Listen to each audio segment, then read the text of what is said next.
welcome to Healthy Cooking with your friendly Italians on this cold, wintry day. I'm Jim Bero. And I'm Marilyn Bero. And we're here to talk about food. We're here to give you some recipes. We're going to talk about olive oil. We're going to talk about some of the restaurants that are available, the wonderful restaurants that are available along the wine trail. And we're going to talk about comfort food. Every country in the world has comfort food. We're going to talk about that. But first, let's go into our kitchen and let us make a frittata pasta. That's our first dish. And we're going to show this to you how I can follow it up. Well, and Italians are very good about using, this is a good way to use leftover pasta. It really is. And you can come up with almost any dish. Of how you made your pasta makes the difference of how your frittata comes out. I always cook more pasta than I can eat because I love leftover pasta. Cold, hot, doesn't make any difference. I had a coach once. Well, I better get back into what we're doing here. We got some eggs in there, and 3 eggs, and we're gonna whip that up with some ricotta and parmesan cheese. You see what I'm using? I can't do without That's that his emulsifier. He loves that. That's his newest favorite toy. Right. So we're going to do that, and we've got a 10-inch skillet that we've put a light coating of olive oil on, and we've heated it up. We want that skillet to be nice and hot.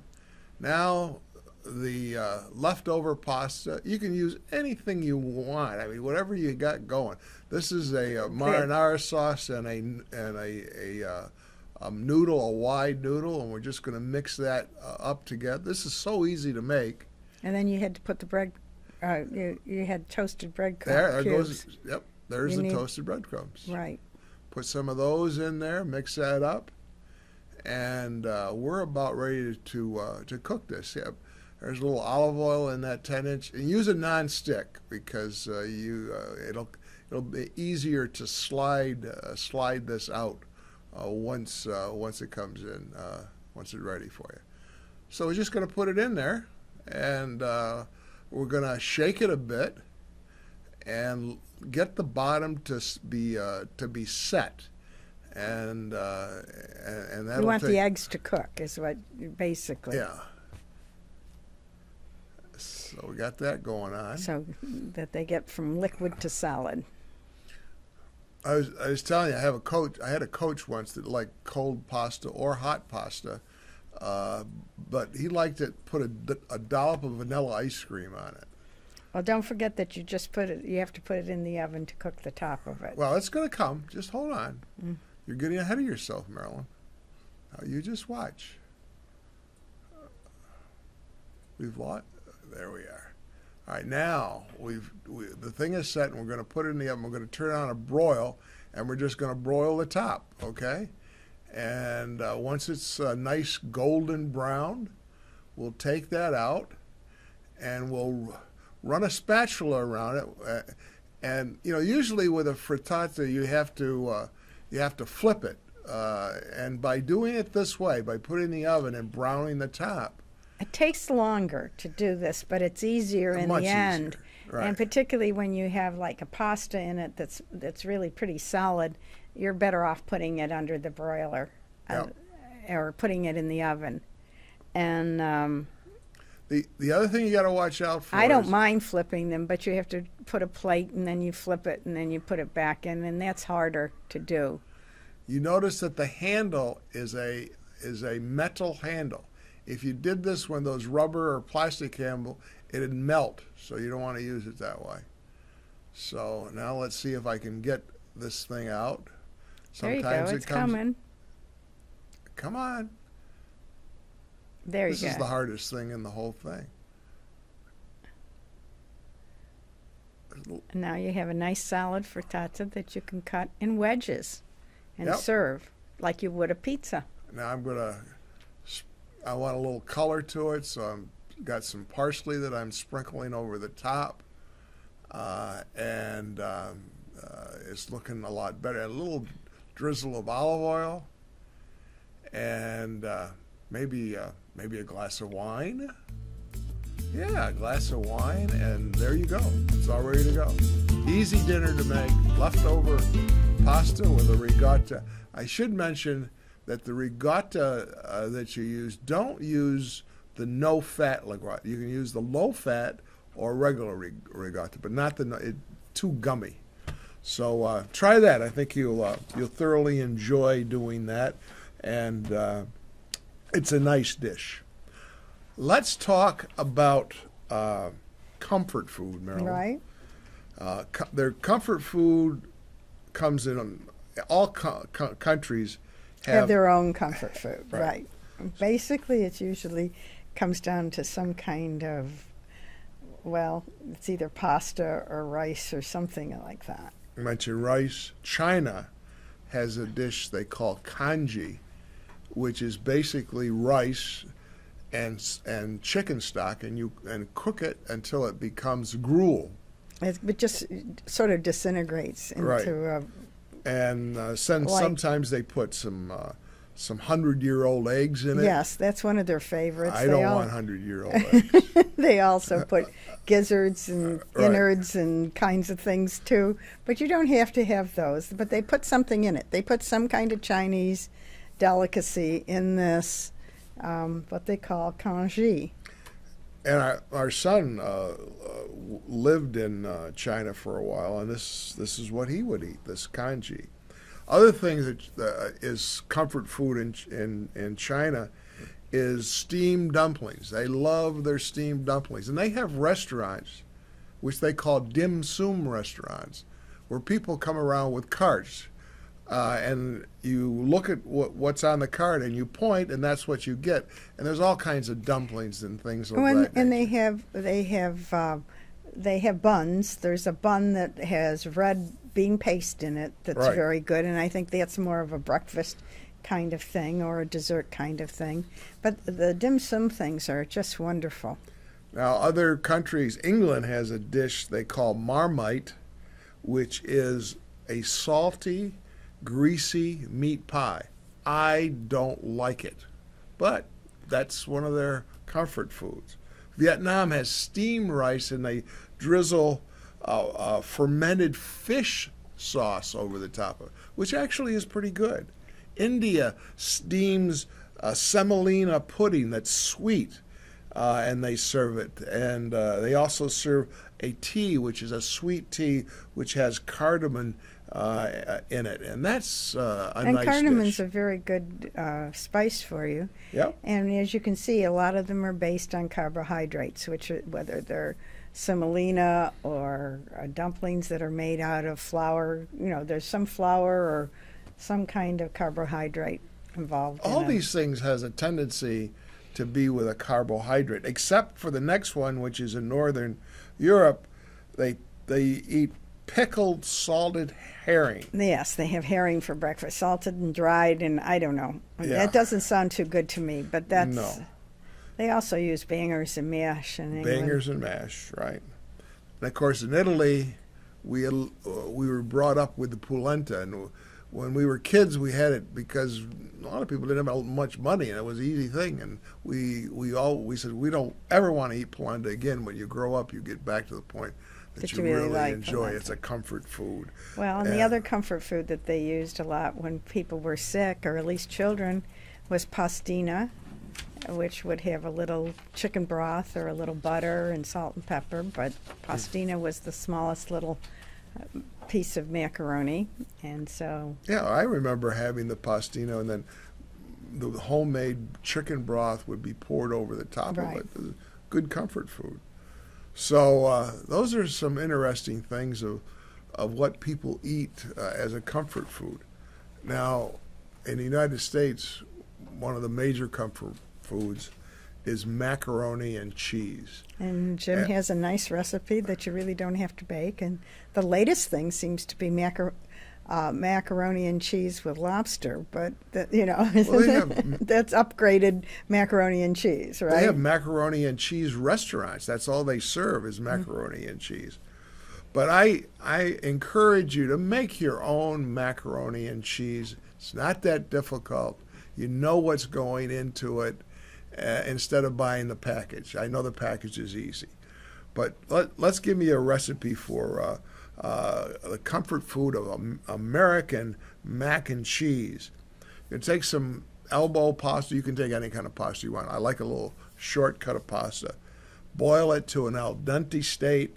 Save 1 cup of pasta water. Drain it out. That has some starchiness in it, so that helps make it thicken. Right. That's why you want the pasta water rather than putting some other liquid in. Right. So now heat up 1 tablespoon of butter. Put 1 tablespoon of flour in there, and cook it for about a minute until it thickens up. Add either mustard powder, 1 teaspoon of mustard powder, or Dijon prepared mustard, a pinch of cayenne pepper, and cook that in there for 1 minute. Add 12 ounces of evaporated milk, and whisk that for about 5 minutes, and that's going to thicken up nicely. Add 1.5 cups of grated cheddar cheese, and of all things, Marilyn, I know, isn't very happy with Velveeta, but put some Velveeta in. It works. It gives it the comfort flavor, I guess. Right. A little salt and pepper. Add the pasta. Add the pasta water, and you're done. Now, if you want it, you could do that and eat it right away. Or let's say you want to eat it in an hour or 2 hours or whatever. Then you could take that and put it in a baking pan or in the mic and warm it up and eat it at a later time. You could put it in the oven for a while with some breadcrumbs or panko or something on the top, something that would give it a crispy top. All right. So there's a comfort food that I'm sure you would like.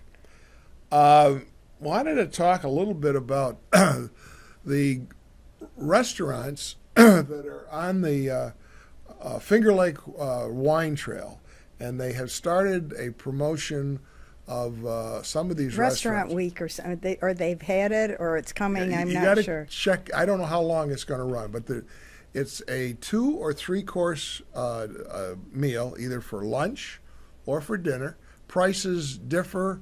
From a lunch might cost you $10, $15. A dinner at the Highline could go up to about $35 for 3 courses. And some of the restaurants that we really enjoy are on this list. Suzanne's, which is about to close for the winter. For the season, For the season. But a great restaurant. And that really is a food to table, that does local produce, so it's farm to table. Another thing we talked about is Stone Cats. Stone Cat is one of our favorite. And then there's Donos, and Donos, Maryland, would be more of a. It's a German. They have a lot of the sausages and sauerkrauts and that kind of thing, but it's very good. Yep. And then the beautiful Glenora, which has a scene overlooking the lake. Glenora Wineries is very, very good. And there's many, many more. So before winter sets in, you might want to try these, and they're doing this promotion. So we want to pass that along to you. The next dish we want to do is what we call a baked mashed potato. And this is something, for Thanksgiving. Thanksgiving would be wonderful instead of having to mash it, the last minute and the real preparation of this. But this is a good way to do baked mashed potatoes. And baked mashed potatoes are easy to make. They use less fat. We're going to use the skin, which is healthy for you. And it's easy to do. So we wanted to give you this recipe. We are going to use this recipe for our family's coming for Thanksgiving, so we get to make Thanksgiving dinner. We're going to take baking potatoes, Idaho baking potatoes, and we're going to wash them, dry them, and we're going to rub them with a little canola oil, and we're going to mic them for 5 minutes, turn them over, mic them for another 5 minutes, take them out and cut it into chunks. Yes, you want them into chunks. And then Put it in a mixing bowl, add some salt and pepper, and add some warm chicken stock and unsalted butter to it. And I'm going to leave these, how much you want to put in, to what your pleasure is as far as consistency is concerned. Now, remember we talked about that emulsifier we had? That's his favorite Can't do without kitchen tool. Emulsify that just by putting them in there, and it'll mash it and whip it up, and that's it. You're done. Now, if you want to get fancy, you can take a little yogurt, plain Greek yogurt, some chives, or some feta, and sprinkle it over the top. You could do it ahead of time, put it in a baking dish, heat it up, and add this add it on top of it, your feta cheese or whatever. Easy recipe. I think you'll like it, and it's good for you. You're not using all that cream that you would use in your mashed potatoes. So you should give that a try. The other dish is that we want to talk about is a ribolletta. And we've done this before, Marilyn. Yes, you have. But we've got some people that have called that wanted us to do it again. Yes, and we didn't always have the recipes on at the beginning. So here's a new recipe for ribolletta. And this recipe comes to us when we were in Tuscany. Right. The wonderful city of Florence. The famous the Medici family controlled that back then. Apparently, when they served big groups of people, they served their food on baked bread as dishes. So when this was through, they threw it out the back door. Well, the poor people of Florence would go and pick up these pieces of bread, and of course they would have flavoring in the bread because they had been served meals. And then they would go ahead and make this wonderful soup out of which has a bread base to it. And there are restaurants in Florence that this is their main thing that people come in for is this, and they serve them in crocks like you would onion soup, and they make a big flourish with it. They bring it to the table and they drizzle a little olive oil over the top and a glass of red wine, and I'm telling you, you're set. So let me give you this recipe. In a food processor, you want to take 2 cups of cannellini beans, yes. 2 cloves of garlic, an onion, a carrot, and some dried sage, salt, and pepper, and puree it. Now you're going to heat up a large pot, and you're going to add 1 can of tomatoes, some Savoy cabbage, and you're going to cook that over medium heat. And then you're going to add to that some spinach and all these wonderful things, Marilyn. Yes. Escarole, chicken stock, potatoes. You make it's a soup type of thing that you're making. Okay. Now, in order to get these wonderful layers with the bread in it, you're going to take and you're going to put in a crock pot. You put a layer of you can do it in a crock pot, or you could do it individually in little things. Put a layer of the bread, a layer of this mixture over the top. Right. Some cheese, some little olive oil, and just build this on up and fill that crock with it, and top it off with some Parmesan cheese. Stick it in the oven. It's going to. You want to put it on some kind of a platter because it's going to start to bubble on you. Right. So if you put it in the oven, then you would do it that way. But you probably could transfer this whole recipe into a crock pot and still come out okay with it. Yeah, but and then by just using these ingredients, yes. Right.